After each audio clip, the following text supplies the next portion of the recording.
పవన్ కళ్యాణ్ని అడ్డుకునే దమ్ము ఎవరికీ లేదు. మరొకసారి నేను చెప్తున్నాను, ఈ అడ్డుకోవడాలు ఆపడాలు అనేవి పవన్ కళ్యాణ్ని ఆపడం అనేది ఎవరి తరం కాదు. పర్మిషన్స్ అనేవి ఎంత అంటే సిల్లీ రీజన్స్ ఆపారంటే పార్కింగ్ ప్రాబ్లం ఉందని ఆపారు. అదే ఇక్కడ గత 1 వీక్ నుంచి వాళ్ళని ఇక్కడ 1 వీక్ నుంచి సమ్ కల్వరీ సభలు జరుగుతున్నాయి. అప్పుడు లేని పార్కింగ్ ప్రాబ్లం ఇప్పుడు ఎందుకు వచ్చింది అంటే ఒక సిల్లీ రీజన్, అంటే ఏదో ఒక రకంగా ఆపాలి, రీజన్లెస్గా ఇలా చేయడం అనేది వాళ్ళు ఉద్దేశపూర్వకంగా చేస్తున్నారా, దీని వెనుక ఏం కూడా జరుగుతుంది అనేది మేము చూస్తున్నాం. అలాగే అరెస్ట్ల పర్వం జరుగుతుంది. ఎక్కడ డిస్ట్రిక్ట్స్లో అక్కడ వాళ్ళని అరెస్ట్ చేసి ఈ సభకు రాకుండా అడ్డుకుంటున్నారు.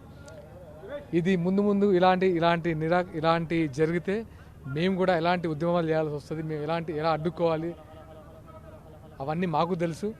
దయచేసి మీ రాజ్యాంగ విరుద్ధంగా అడ్డుకొని మమ్మల్ని రెచ్చగొట్టద్దు. మాలో ఉన్న ఉద్యమ స్పీడ్ని మళ్ళీ రెచ్చగొట్టి ఇబ్బందికి గురికాదు.